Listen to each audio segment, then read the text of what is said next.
Hi, it's Patsy. So I thought I'd just jump on quick and hopefully be able to get this done. I've been trying to get one video a week done, but I haven't been well this last week, and my eyes always get worse this time of year anyway, but I've got an ear infection, so I feel a bit off balance and keep getting vertigo and what have you. So it's slowly easing, but Casper has been on one this morning and he now seems to be asleep. So I thought, while he's asleep and I've got the chance, I would jump on and show you these new decks that have come into my collection for over the last few weeks. So the first one is, even though they're new to me, some of them aren't new decks like the first one. This one's been out an awful long time. It's the Beautiful Creatures Tarot, and this is by J.R. Rivera and artwork by Jasmine Beckett-Quittin. Now, I've got a lot of oracles, the big-faced oracles, big girl-faced oracles, and I really enjoy them. So this has been on my radar since it came out, and I been umming and ahhing about it for a long time. I love these. This is second edition. I love the edging, and that's the backs.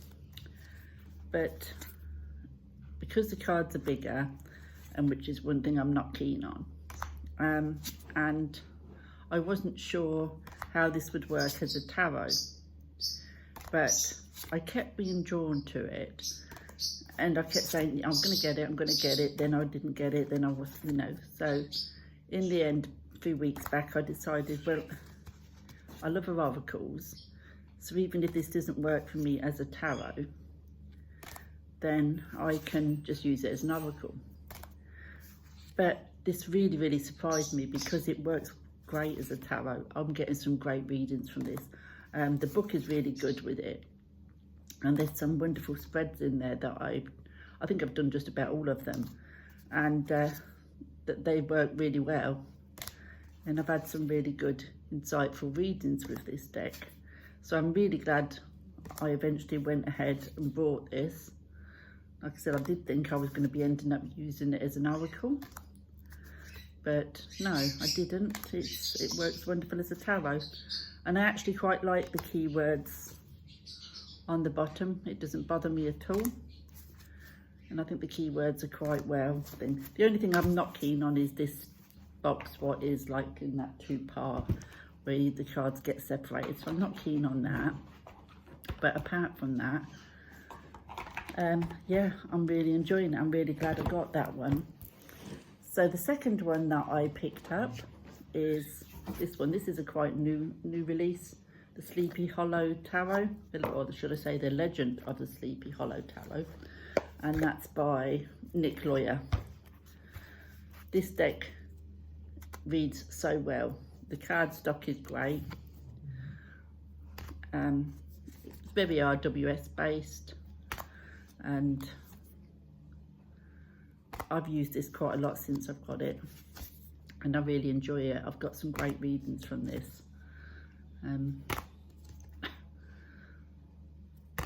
I saw this, I think I saw it first on Simon over at Hermit's Cave channel, and I was like, oh, that looks good, but I didn't press the button straight away. I gave it a bit of thought because I'm trying to do that nowadays, but yeah, in the end I went ahead and I got it, and I'm so glad I did, because this is one that I pick out quite a lot to use, and I'm really enjoying it. It's just that little bit different from the traditional RWS, but it's one of those decks that you can just lay your cards down and straight away you've got your answers, and it's very easy to read, very on point for me, and yeah, that's one that I'm really glad I've got. It comes in one of those boxes like that, so it's quite a good one. The next one is an old deck, and it's by US Games, and it's Vanessa Decourt, and it's the Sun and Moon Tarot. Now, I had this in a tin years ago, and I really enjoyed it. I really enjoyed the artwork, and with it being the littler size in a tin when I was having bad eye days, which is very often with me. The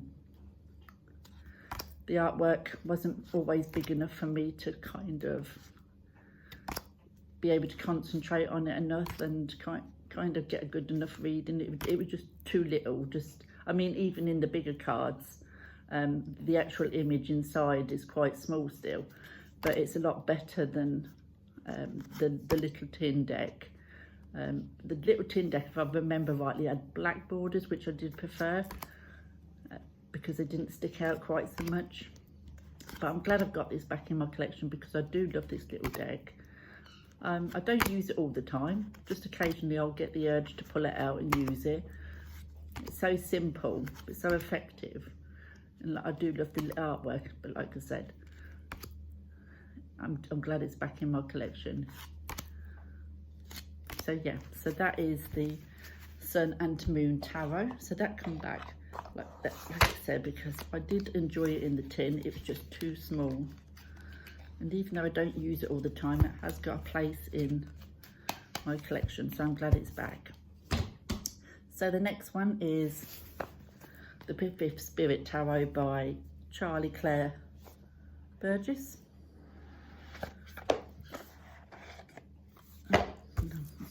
This one is a Hay House and it's pretty good quality cardstock, but there is, when I've been shuffling and that, there has been like that, doesn't sit back in there very well, and it's starting to bend a little bit. But apart from that, I love this deck. I don't think it's been out that long, but I didn't pull the trigger on it for a while. But I'm so glad I eventually did. I especially love the majors in this deck. Love that full. But yeah, I specifically prefer the majors. The minors are quite pippish, but they're still very easily readable. And I've had some good readings with this one too. This isn't one I pull as much as I do some of my other ones, what I'm showing today. I think that's just because of the pips. You know, that just makes me have to think a bit more, and sometimes I don't want to have to give too much deep thought into it. I just want to pull some cards and get some answers and not have to spend time overthinking things or thinking of, you know, too in depth about it. But yeah, it's a lovely deck. Glad it's in my collection. Love the major arcana. The minors, I still like the minors. They're done really cleverly and really well thought out. But yeah, it's a nice deck. I'm glad it's here. So that's the Fifth Spirit Tarot by Hay House. The next one is a new release, I think it was last month, the Arnburg Tarot, and this is by Steve Arnburg. And I love this deck. I love the concept. When I saw it first, I knew I was going to really enjoy this deck. I just love the concept of it, how it's zoomed in, and I love how the thing is at the bottom, tells you what the card is.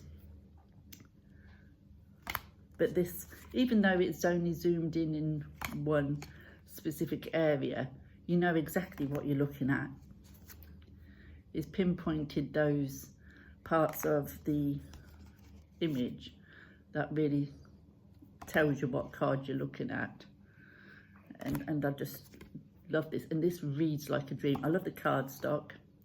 I love the coloration. I love the backs. I love the readings it does. This is such a great Five of Pentacles. I love that Five of Pentacles.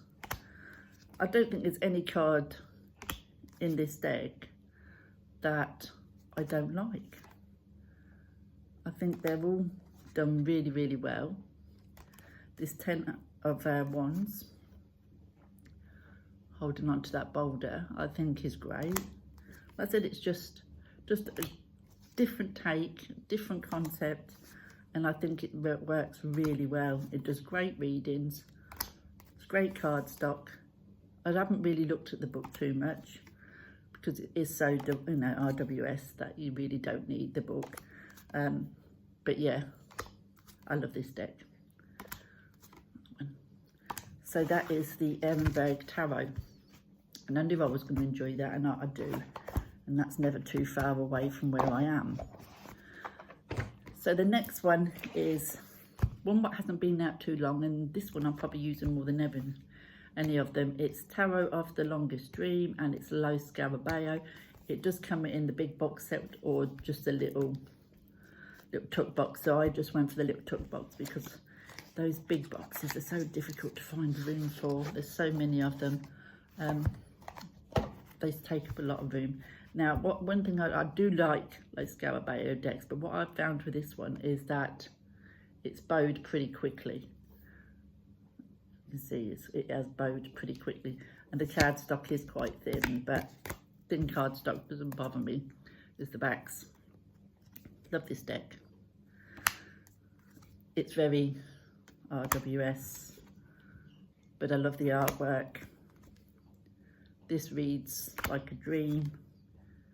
This is one of them decks that you can just put down the cards and you know straight away what it's telling you. There's no thought or, you know, really involved in it. It's just so straightforward. I love that Nine of Swords. The look on her face. I don't know if you can see that. My eyes are a bit blurry, so if it's blurry on screen I wouldn't really know because my eyes are blurry today. But there we go. So there, like I say, very RWS. I love that moon card. Very easy to read. So I'm really enjoying it. So that is Tarot of the Longest Dream. And I'm really enjoying that. And that is by Roberto Innocenti. So yeah, so that's another one that I'm really enjoying working with. So that's the new decks that have come in, and I chose the right time because Casper's been very quiet. It's been very good, and just sitting there looking at me, he's half asleep. So yeah, that was quite good. So you'll have to let me know if you've got any of these decks. Now you're finding them and now you're getting on with them, but I love all of them and they all read really well, and I'm glad I've got them all in my collection. So thanks for watching if you've watched through for me, and yeah, I will hopefully see you all soon. Take care. Bye.